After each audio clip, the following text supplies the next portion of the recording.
Alors bonjour à tous et bienvenue à la Maison de la Chimie en ce dimanche après-midi d'automne. Ça fait plaisir de vous voir si nombreux. Alors donc ce débat est une première, donc il va opposer des adversaires et des défenseurs de la théorie de l'évolution. Donc qu'est-ce que la théorie de l'évolution en quelques mots pour laisser place au débat ensuite. Donc la théorie de l'évolution affirme que les êtres vivants descendent tous les uns des autres et que par conséquent, il y aurait parmi les ancêtres de l'homme des animaux. A l'inverse, les anti-évolutionnistes affirment que les êtres vivants ont été créés séparément les uns des autres. Donc, dans le cadre de ce débat, on abordera plusieurs questions. L'évolution biologique est-elle une réalité scientifique? Est-il possible d'en douter? Est-elle définitivement établie? Et enfin, l'évolution est-elle compatible avec la Bible ou le Coran? Alors je vais vous expliquer rapidement les modalités de ce débat qui se déroulera en 3 parties. La première partie donc, verra les interventions par ordre, puisque c'est le tirage au sort qui a désigné Jean Stone comme premier intervenant, qui est évolutionniste. Suivra ensuite Dominique Tasso, anti-évolutionniste, puis Nidal Guessoum, évolutionniste, et enfin Oktar Babouna. Je ferai tout à l'heure une présentation, une biographie des différents intervenants. Donc la première partie verra ces intervenants effectuer une présentation de 10 minutes chacun. Sauf pour Oktar Babouna qui lui aura 5 minutes en plus en raison de la traduction de son intervention qui se fera de l'anglais vers le français. La seconde partie verra les interventions de Dominique Tasso, Jean Stone, Oktar Babouna, Nidal Guessoum, donc toujours les mêmes intervenants. La différence de la première partie, c'est que dans cette seconde partie, les intervenants auront 5 minutes chacun pour réagir, commenter, critiquer les interventions précédentes. Enfin, la troisième partie sera, elle, consacrée aux interventions des professeurs invités que sont Marc Godinot et Pierre Rabichong. Enfin, à partir de 17h, on effectuera une pause entre 17h et 17h15 et on donnera la parole au public pour des questions. C'est pourquoi on a dû vous distribuer à l'entrée des demi-feuilles A4 sur lesquelles vous mettrez vos questions que je lirai moi-même aux intervenants. Donc ça sera aux environs de 17h15 et on conclura vers 18h, 18h15 au plus tard. Alors je vais commencer par présenter les différents intervenants. Alors Jean Stone, ici à ma gauche, qui est maître de conférence à HEC, philosophe des sciences. Vous êtes diplômé en mathématiques, en informatique, en sciences politiques et en management. Vous possédez également un diplôme d'études approfondies en paléontologie humaine du Muséum national d'histoire naturelle, obtenu sous la direction de Henri Delumlé. Dominique Tasso, donc vous êtes également, je voulais le signaler, auteur d'un best-seller, pour ceux que ça intéresse, qui s'intitule « Notre existence a-t-elle un sens ?» aux éditions Presse de la Renaissance, mais également un ouvrage qui traite des questions qu'on va aborder aujourd'hui, qui s'intitule « Au-delà de Darwin » aux éditions Jacqueline Chambon. Le second intervenant, Dominique Tasso, donc vous êtes ingénieur des mines de Paris, docteur en philosophie, auteur de L'évolution, une difficulté pour la science, un danger pour la foi aux éditions Pierre Tecky. Vous êtes également président du CEP, le Centre d'études et de prospective sur la science. Vous êtes également rédacteur en chef de la revue Le CEP. Donc Nidal Guessoum, qui est à ma gauche, donc astrophysicien, connu notamment des téléspectateurs d'Ouma TV. Donc vous êtes astrophysicien, docteur de l'Université de Californie à San Diego. Vous avez travaillé durant 2 ans en tant que chercheur au Goddard Space Flight Center de la NASA. Vous êtes actuellement professeur de physique à l'Université américaine de Sharjah aux Émirats arabes unis, dont vous êtes le vice-doyen. Et vous êtes auteur de Réconcilier l'islam et la science moderne, l'esprit d'Averroès, paru aux éditions Presse de la Renaissance. Je crois savoir qu'il va faire l'objet d'une seconde réédition.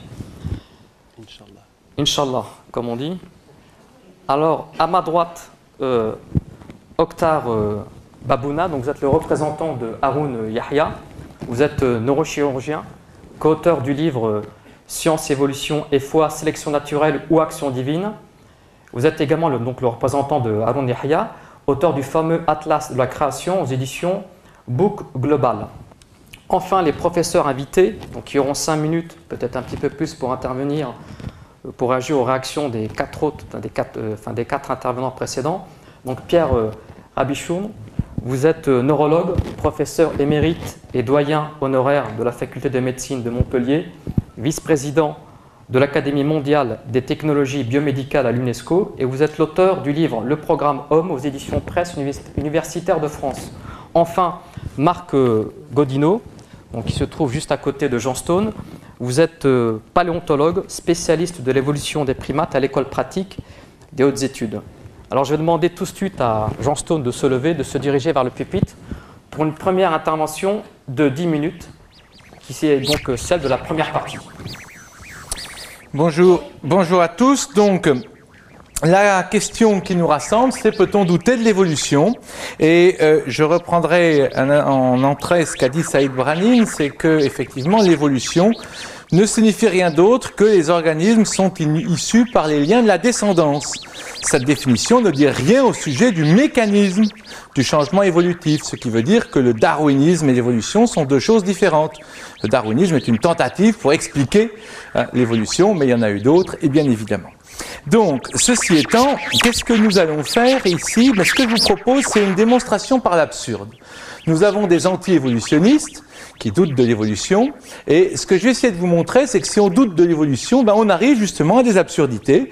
Je vais donc suivre l'Atlas de la création d'Haroun Yahya et un ouvrage de Dominique Tassot qui s'appelle À l'image de Dieu, et nous commençons par la sortie de l'eau, où effectivement, Haroun Yahya nous dit « Pas le moindre fossile prouvant l'existence d'une créature moitié poisson, moitié amphibien n'a jamais été trouvé. » Alors pendant des années, on avait des créatures comme ça, Archanthostega, qui semblent déjà être des créatures terrestres, mais qui pour les spécialistes ne marchaient pas vraiment. Mais un anti-évolutionniste peut dire, bon, c'est déjà une créature terrestre, voilà. Mais regardez ça, en 2004, seulement 2004, 3 ans avant l'apparition de l'Atlas de la création, on a trouvé le Tiktaalik dans le nord du Canada, qui, comme vous le voyez ici, a une tête plate, un peu comme, vous voyez, déjà un reptile, un crocodile là. Il a effectivement des épaules, il a un cou, ce qu'aucun poisson n'a, et il a des protopas qui ne pourraient absolument pas marcher avec, mais il y a un coude, voyez-vous. Aucun poisson n'a évidemment de coude sur ses nageoires.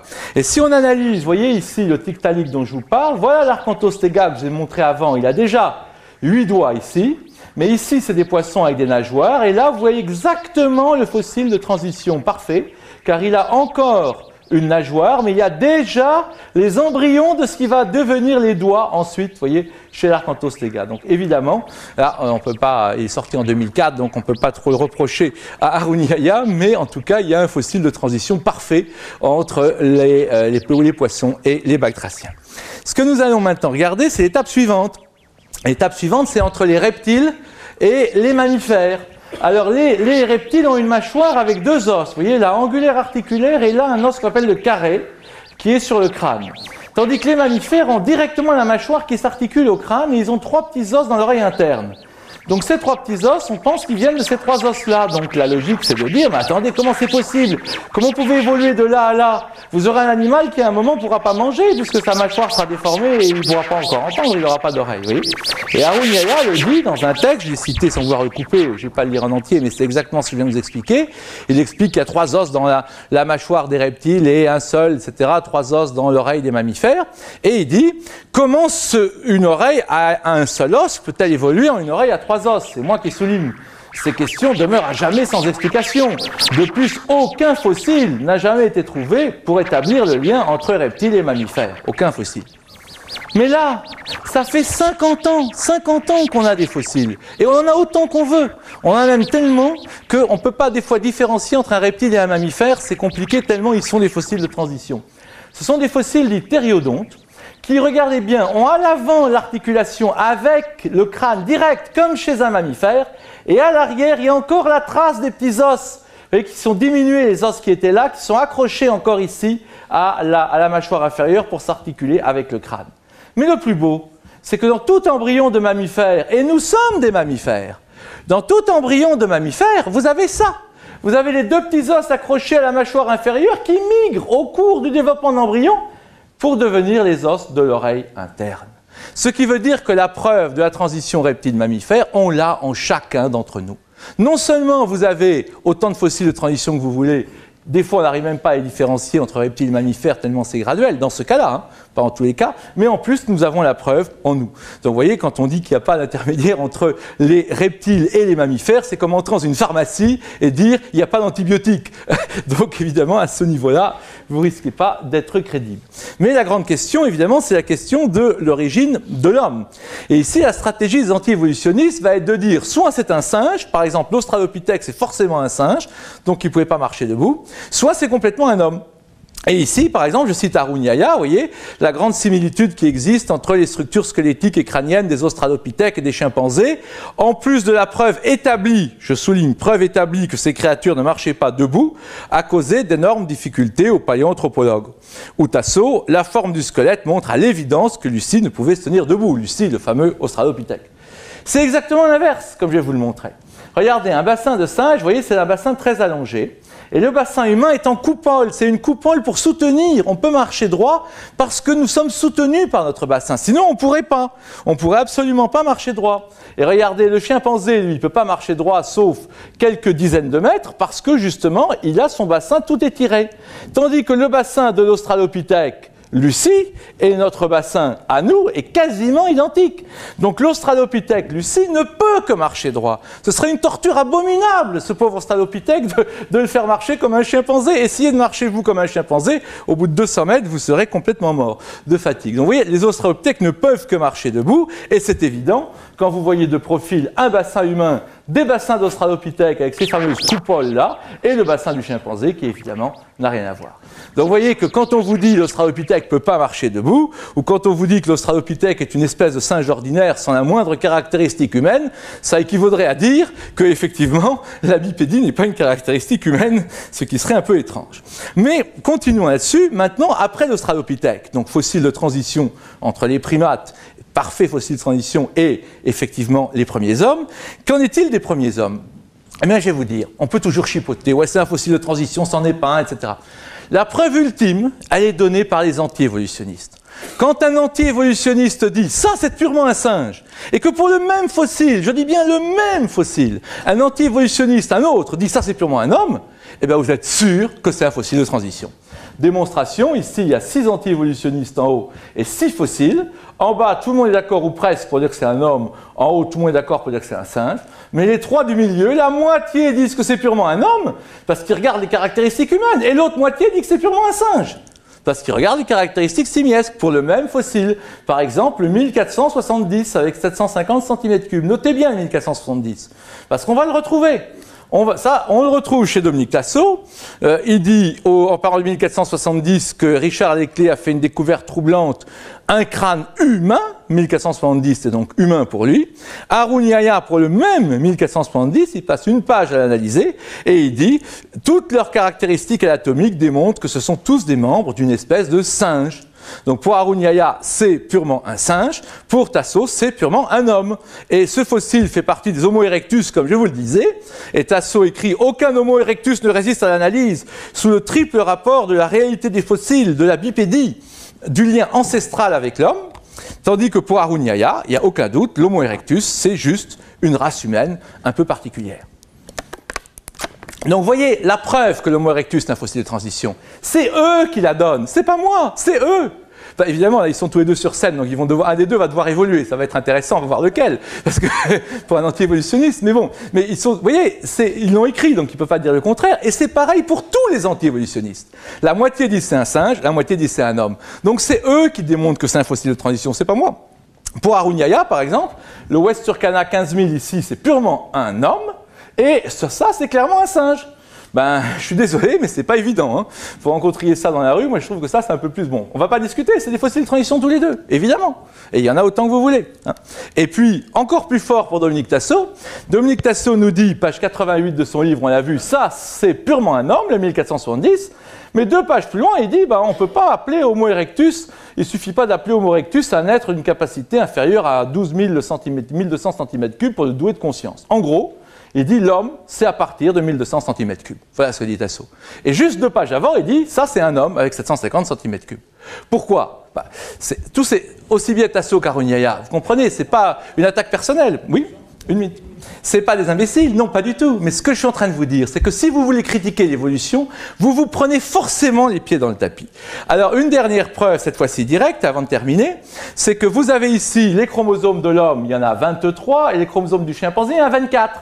Et le chimpanzé a 2 petits chromosomes, 2A, 2B, et l'homme n'en a qu'un. Et on pourrait penser que ces 2 chromosomes ont fusionné dans l'ancêtre commun entre l'ancêtre commun de l'homme et du chimpanzé et nous. Et bingo, c'est exactement ce qu'on peut prouver. Regardez ici, il y a un volant, dans chaque chromosome, il y a un volant, le centromère, et puis un feu rouge et un feu avant, vous voyez. Et bien là, vous avez tous les chromosomes de l'homme, de tous les singes, ils ont un feu avant, un feu arrière, un volant. Le chromosome 2 de l'homme, il a 2 volants, 2 feux avant, 2 feux arrière.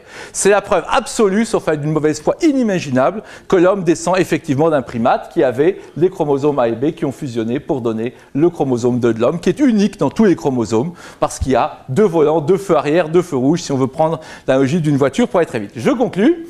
Voilà. Donc, conclusion, nier l'évolution est impossible au plan scientifique. Je vous ai démontré qu'en essayant de le faire, on accumule plus d'erreurs, de désinformation et de mensonges en un seul bouquin qu'il y en a dans tous les bouquins darwiniens depuis 150 ans, et Dieu sait s'il y a de la désinformation dans les bouquins darwiniens. Et enfin, dernier point, nier l'évolution, c'est aussi une terrible erreur au plan stratégique, parce que ça renforce de façon incroyable les matérialistes les plus durs et les plus fanatiques. Je vous remercie.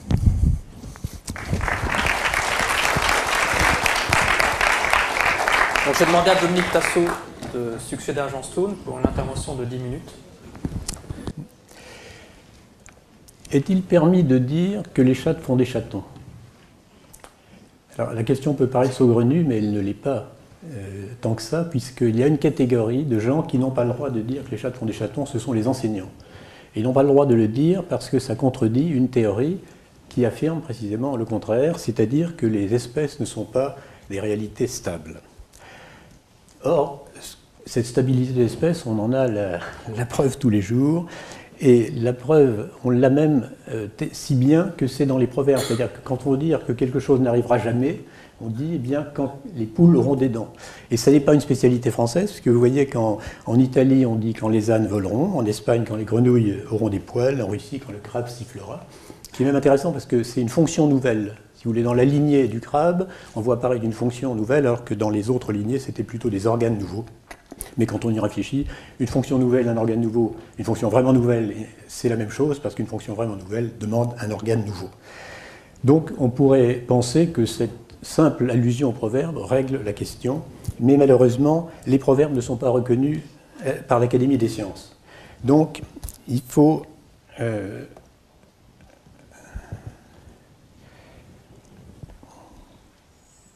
Voilà, interroger les spécialistes, et justement, il y a à la Sorbonne, depuis maintenant un certain nombre de dizaines d'années, une chaire d'évolution des êtres organisés qui, dans les années 30, était occupée par Maurice Collery. Alors évidemment, quand on est professeur d'évolution, on enseigne l'évolution, mais comme l'évolution n'existe pas, on se trouve devant un problème. Et Maurice Collery, en 1930, a sorti un ouvrage qui s'appelle, tout naturellement, « Le problème de l'évolution ». Et il y a cette phrase très intéressante dans l'avant-propos que je vous lis. Oui, les espèces actuelles sont stables, mais elles ne l'ont pas toujours été, autrement il faudrait recourir à un créateur pour expliquer l'apparition des êtres vivants. Donc cette phrase est très profonde, très courte, très claire, parce qu'elle pose effectivement le problème. C'est-à-dire que les espèces actuelles sont stables, mais on est obligé de croire qu'il n'en a pas toujours été ainsi, si on veut évidemment continuer de penser selon l'évolution. Alors, c'est ce que Collery expliquait en 1930, et on pourrait dire, 1930 c'est vieux, est-ce que maintenant c'est toujours le cas? Eh bien, vous avez deux enfin deux spécialistes de la macroévolution, c'est-à-dire le saut, précisément, d'une espèce à une autre. Maynard Smith et Earl Szatmary, qui sont l'un un anglais qui est mort maintenant, et Szatmary était hongrois, qui ont enseigné en commun à Harvard, qui ont fait plusieurs livres co-signés. Donc ce sont des évolutionnistes vraiment de pointe, spécialistes de la macroévolution. Et dans un article de Nature, ils disent « Il n'existe aucun fondement théorique pour penser que les lignées évolutives deviennent plus complexes avec le temps, ni aucune donnée empirique pour établir que ceci se produit. » Alors quand on y réfléchit, aucun fondement théorique plus aucune donnée empirique, ça veut dire qu'il ne reste pas grand-chose, quoi qu'on ait pu dire il y a quelques minutes. Mais ça, c'était en 1990. Alors évidemment, on peut penser qu'il n'en a pas toujours été ainsi.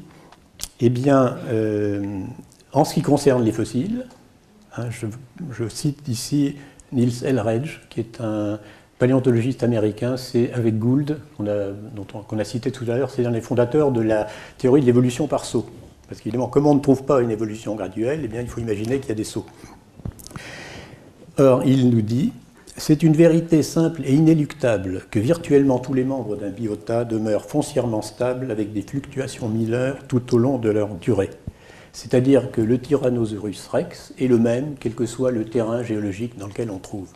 C'est-à-dire qu'on peut reconnaître les espèces fossiles exactement comme on reconnaît les espèces vivantes. Donc il y a des règles, on regarde l'anatomie, et avec l'anatomie, on sait à quelle espèce on a affaire. C'est-à-dire que les espèces on peut les décrire, et on peut les décrire précisément parce qu'elles sont stables. Donc les espèces fossiles furent stables. Les espèces vivantes sont stables. Ça, ce sont des spécialistes de l'évolution qui l'affirment. Hein. Alors, évidemment, on peut se demander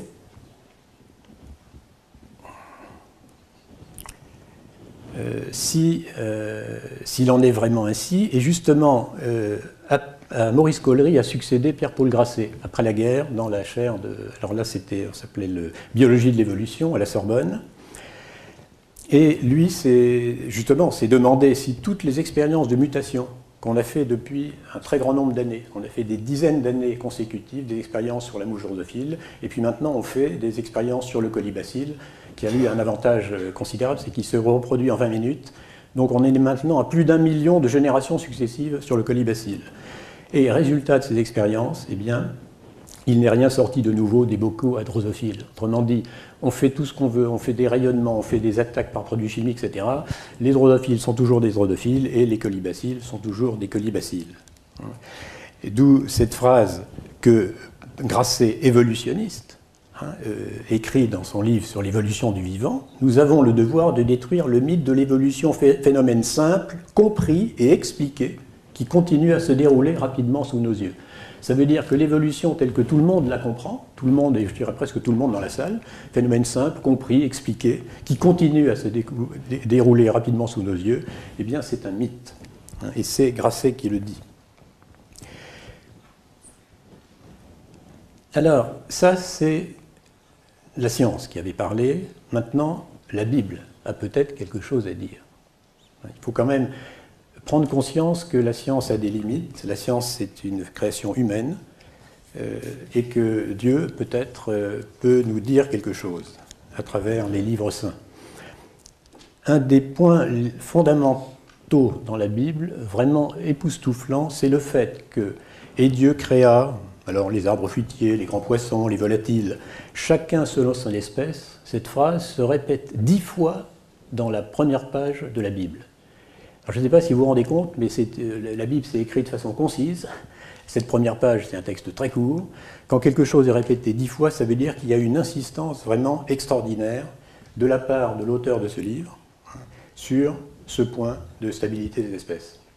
Alors, on pourra dire que le mot le mot mine en hébreu qui veut dire espèce, c'est pas forcément à chaque fois ce que les taxonomistes vont désigner pour une espèce, mais malgré tout, le mot mine a toujours été traduit par espèce, depuis longtemps, et Dieu a créé chaque chose selon son espèce. Donc on a là une indication quand même importante de la réalité des espèces. Maintenant, il y a un autre point dans la Bible, c'est la formule « cela était bon ».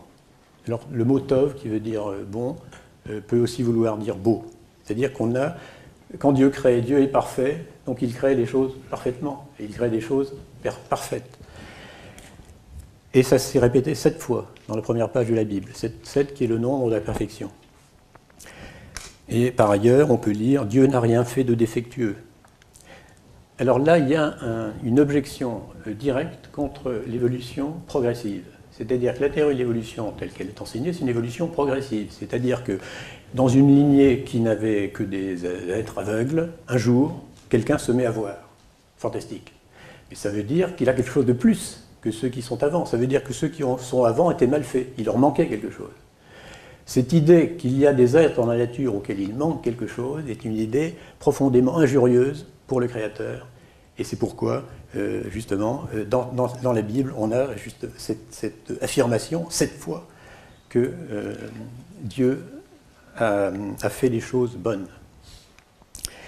Et une autre indication, je crois, très importante, parce qu'elle est au fond du problème, peut-être même au fond du problème de nos sociétés, c'est que la Bible affirme la puissance créatrice absolue de Dieu. Alors ça, souvent, aujourd'hui, ça devient une difficulté, c'est-à-dire que les gens veulent bien de Dieu, mais ils ne veulent pas que Dieu soit Dieu.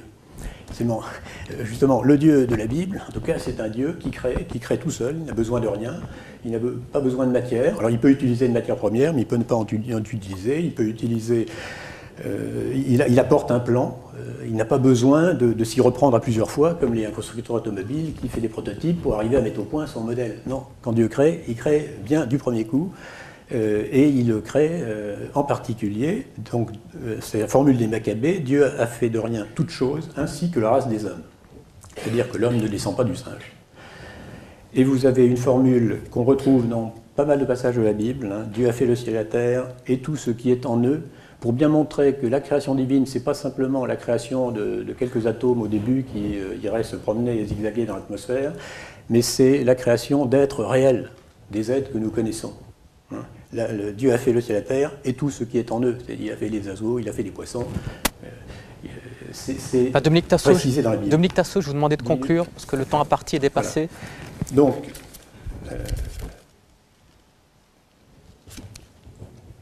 juste une réflexion de Maurice Allais, pour qu'une théorie soit vraie, il ne suffit pas qu'elle apporte une interprétation des faits, comme essaye de le faire la théorie de l'évolution, il faut montrer qu'elle est la seule à pouvoir le faire.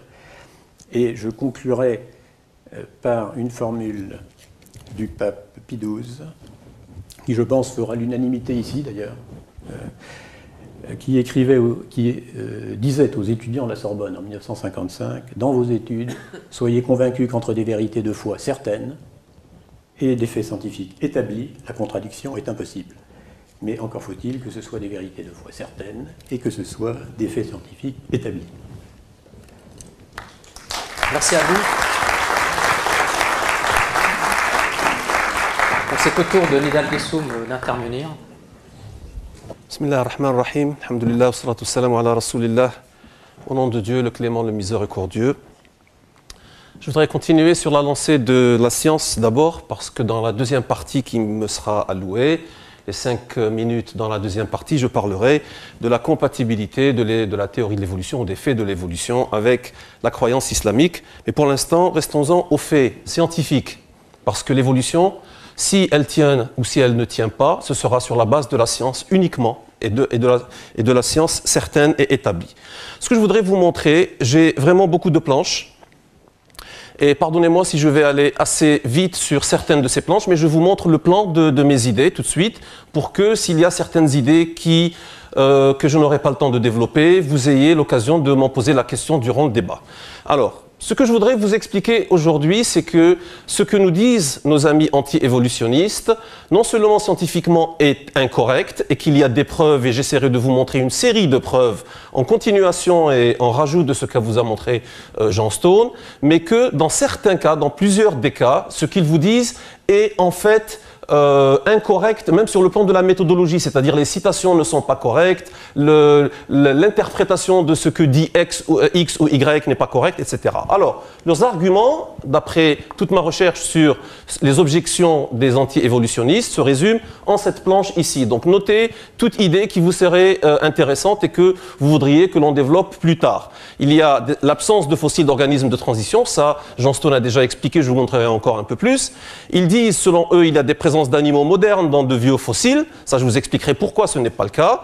L'explosion cambrienne, que j'expliquerai dans un moment, atteste, selon eux, de la création divine soudaine, à un certain moment précis, que Dieu a créé à ce moment-là toutes les formes, tous les organismes, tous les animaux, etc. Les mutations sont toujours destructrices, c'est que vous ne pouvez pas nous dire que les mutations vont produire de l'évolution, parce que les mutations ne font que détruire. On a une mauvaise mutation, on va être malade, on va avoir un cancer, on va mourir, etc. Les mutations n'ont jamais donné de progrès ou d'évolution positive. La probabilité de formation des protéines est nulle, ça c'est la fameuse planche que vous avez dû voir ou que vous trouvez sur Internet, je ne sais pas, on va peut-être même la voir aujourd'hui, que la probabilité de formation des protéines est de 10 puissance moins 950, souvenez-vous de ce chiffre, mais ça c'est complètement erroné. La thermodynamique contredit l'évolution, je suis physicien, je crois pouvoir parler de la thermodynamique, ça c'est archi faux.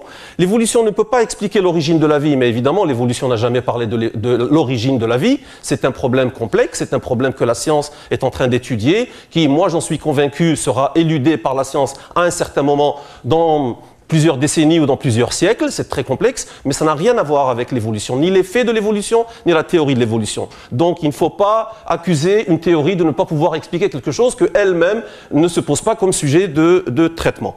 L'évolution est complètement aléatoire, ni en Dieu, je vous expliquerai que l'évolution n'est pas aléatoire dans la plupart de ces mécanismes, donc rien à voir à est-ce que Dieu peut être à l'origine de toute cette création évolutionniste ou évolutive.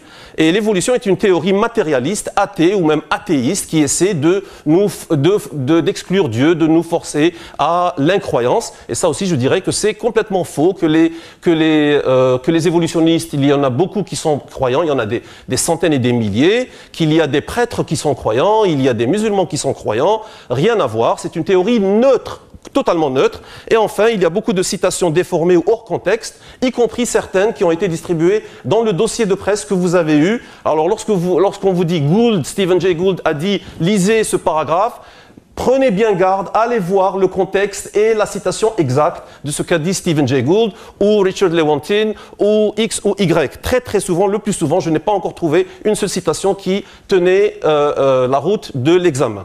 Alors voici une planche de l'Atlas de la création de Haroun Yahya, qu'il n'y a pas de forme de transition, et vous voyez ce qu'ils entendent par les formes de transition. Voilà ce qu'on n'a pas trouvé. Évidemment, on ne trouvera jamais des trucs comme ça.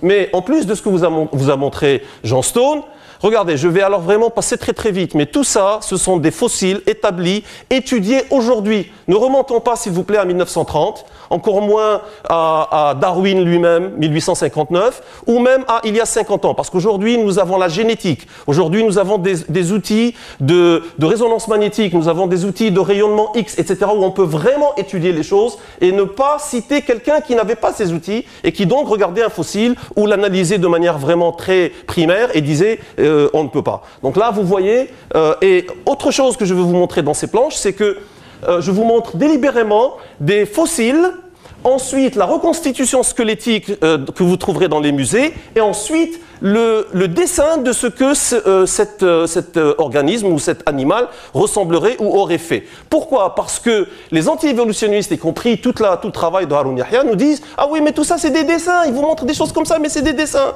Ça n'a rien à voir, c'est pas la réalité, c'est pas ce qu'ils ont trouvé. » Voilà ce qu'on trouve en haut. Voilà ce qu'on reconstitue et voilà comment tous les outils que j'ai expliqués, la génétique, etc., nous permet de dire à quoi ressemblait cet animal et donc comment il a vécu et qu'est-ce qu'il a fait. Par exemple, celui-là est allé de la terre c'est un des ancêtres de la baleine, est allé de la terre vers la mer et c'est pour ça que la baleine est un mammifère, etc. Et d'autres comme ça, mais alors vraiment il y en a des dizaines de ce genre. Vous voyez des squelettes parfois pratiquement complets et qu'on peut reconstituer, on peut voir. Certains sont disponibles dans les musées à voir. Certains, moi je les ai vus moi-même dans des musées aux États-Unis, en Chine, etc. Y compris des squelettes et des crânes humains. qui remontent parfois à des centaines de milliers d'années, que j'ai vu moi-même. Les organismes de transition, tout ça. Alors, autre chose, c'est que toutes ces références que je vous montre, tout ce que je vous montre, ce sont tous des revues scientifiques les plus prestigieuses. Je ne parle que de Science, Nature, et parfois, à la limite, je prends des références de Proceedings of the National Academy of Sciences, qui sont vraiment, mais alors irréprochables dans le sens du refereeing, du reviewing, du traitement des données, etc. Alors, je vais vous montrer juste une quinzaine de références, dont certaines remontent à 1969, mais la plupart, comme vous voyez sur cette deuxième planche ici, tous des années 2000, tous. Mais alors tous de Science, Nature, PNAS, qui est le Proceedings of National Academy of Sciences, Science, etc. Alors tout ça, c'est pour des organismes de transition que vous allez pouvoir lire. Mais vraiment, c'était vraiment formidable qu'en venant hier, j'ai lu le tout dernier numéro de Science. Vous voyez la date 26 octobre 2012. Et j'ai trouvé deux articles dans ce dernier numéro, deux articles. Un qui traite de l'Australopithèque afarensis, ça c'est Lucie, qui a été cité plusieurs fois. Et qu'est-ce qu'on étudie là? On étudie l'os de l'épaule pour montrer comment elle arrivait vraiment à grimper et qu'elle était donc douée de cette, en même temps bipédie, mais en même temps cette capacité à grimper dans les arbres, etc. Donc ça c'est un article que vous pouvez consulter qui est dans cette semaine. Un autre article qui est les dinosaures, les petits dinosaures qui avaient des plumes mais qui ne volaient pas encore. Et qu'est-ce que ça veut dire ça? Et regardez, voilà les fossiles, ici, ça c'est avant-hier, sorti avant-hier. Et voici donc le squelette pratiquement entier en haut. Et voici donc le dessin reconstitution de ce à quoi ressemblait cet animal.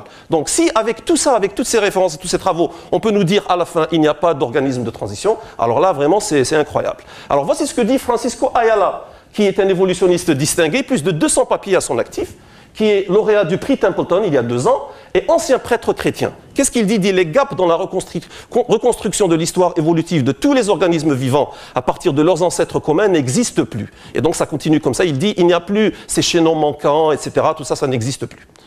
Autre chose, c'est qu'on nous dit, mais il y a des fossiles, on va vous les montrer, regardez les photos, ces fossiles, mais ils ressemblent, et c'est vraiment photocopie des organismes modernes, donc ils n'ont pas évolué.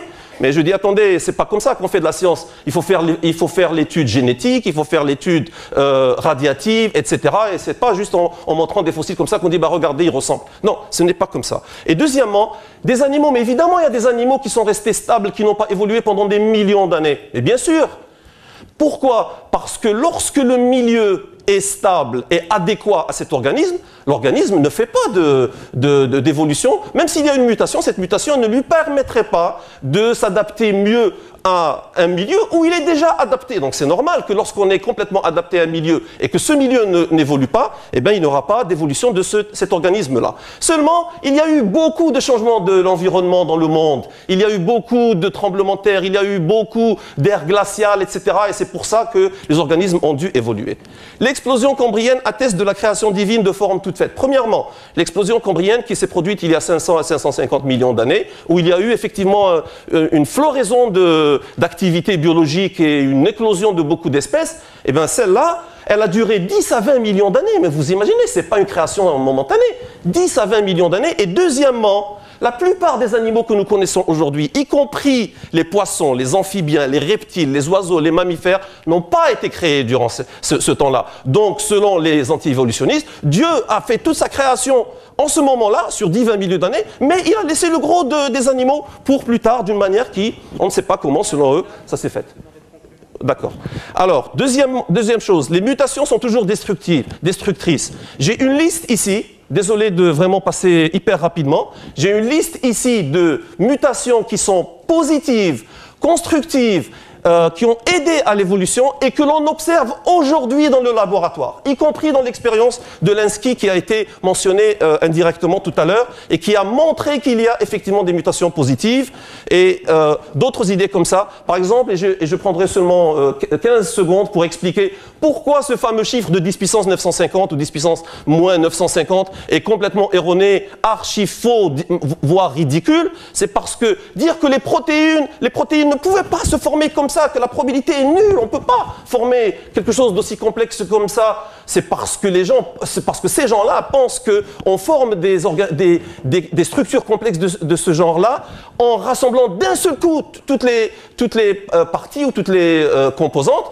alors que ce n'est vraiment pas le cas. Évidemment, c'est comme dire que l'atome d'uranium n'a pas pu se former. On ne peut pas avoir d'atome d'uranium. Pourquoi? Parce qu'on ne peut pas rassembler 92 protons, 146 neutrons et 92 électrons d'un seul coup comme ça, et voilà, vous avez l'atome d'uranium. Mais l'atome d'uranium ne s'est jamais formé comme ça. Sinon, j'aurais jamais pu enseigner ni la physique, encore moins l'astrophysique. Je vous remercie. On continuera après, j'espère.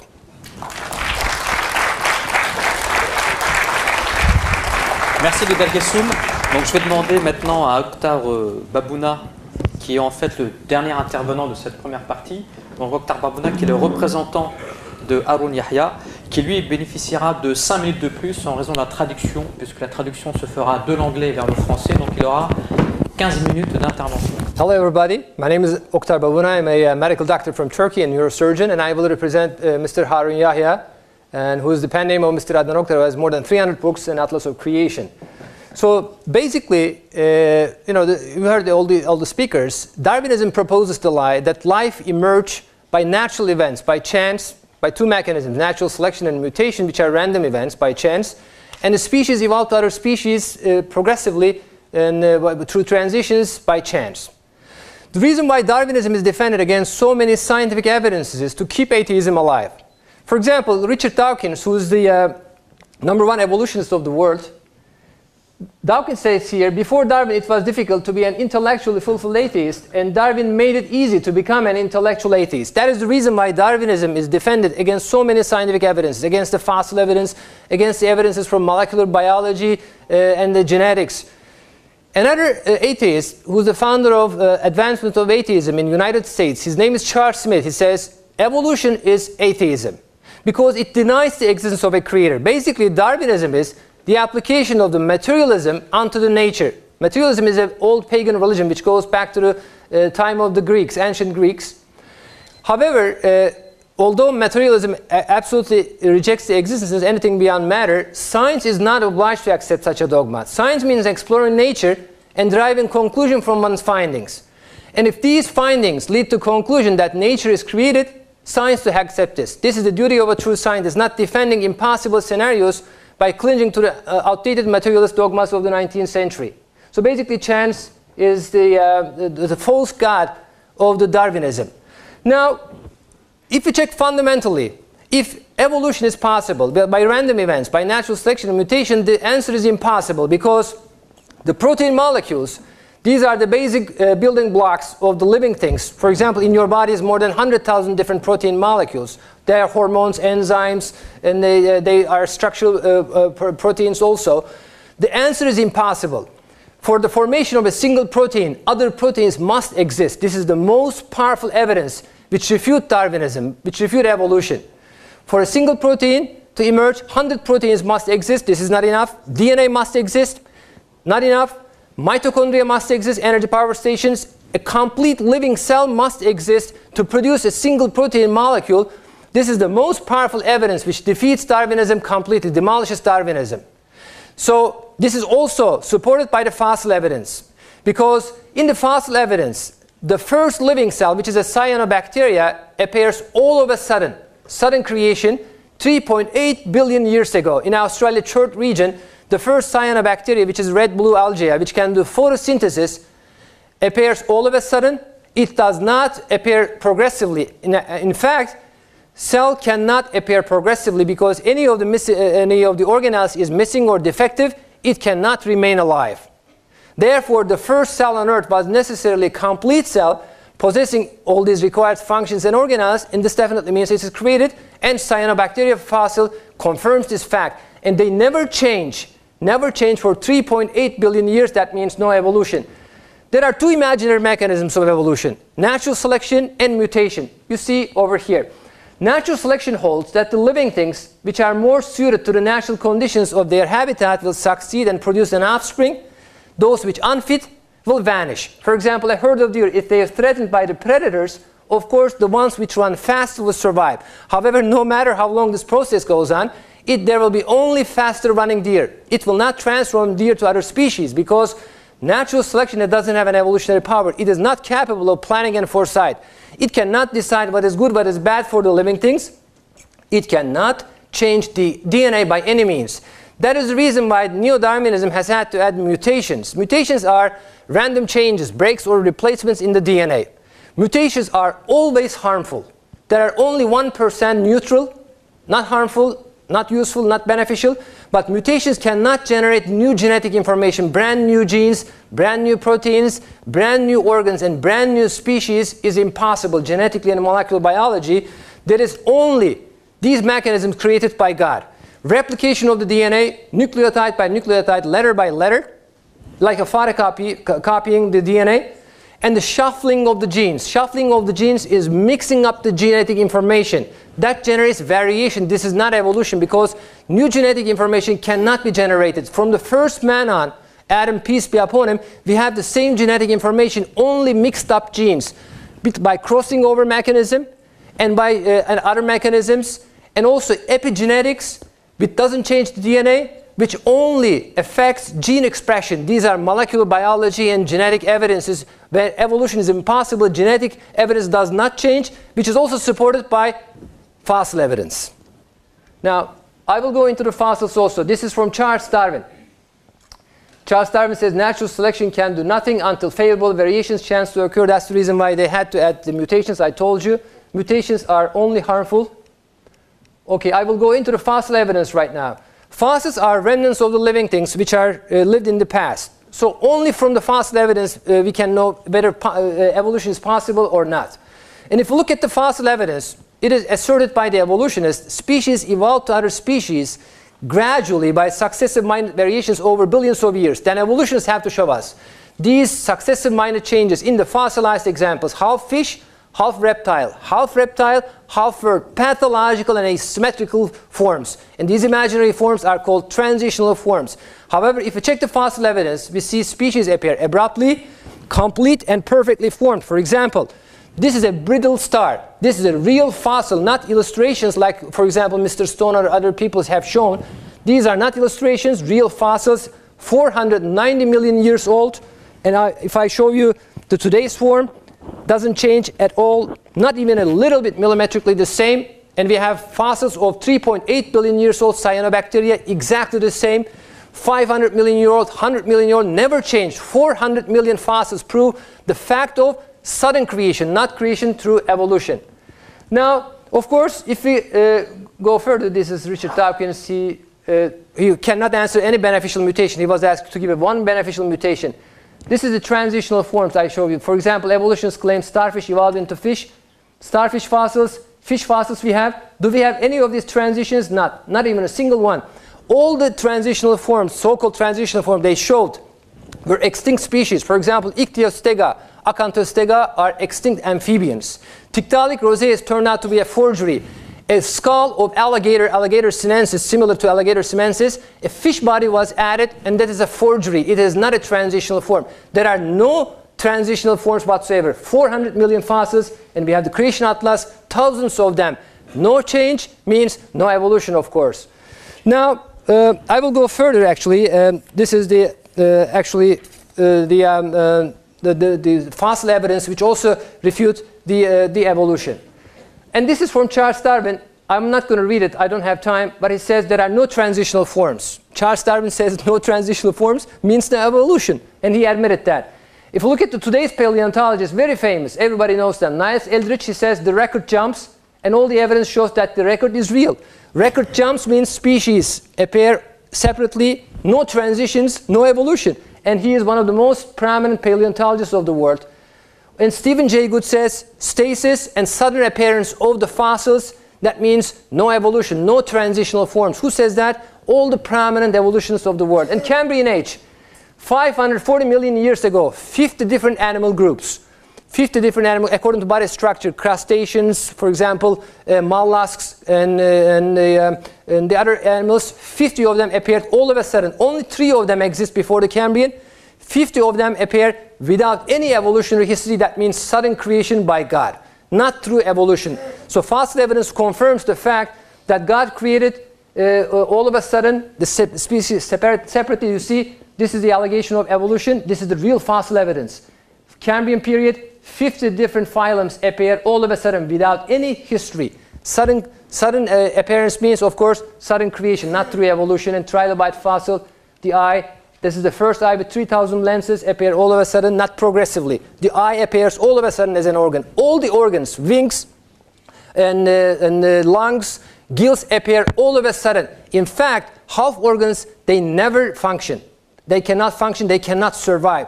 So we see the sudden evidences of sudden creation, always. Again, Charles Darwin, and he talks about the eye, and I go very fast. And these are the living fossils that you see over here, 95 million year old flying fish, exactly the same, no change, no evolution, no change, no evolution. And also crocodile, 100 million, no change, no evolution. And even the plants, these are the winged ants.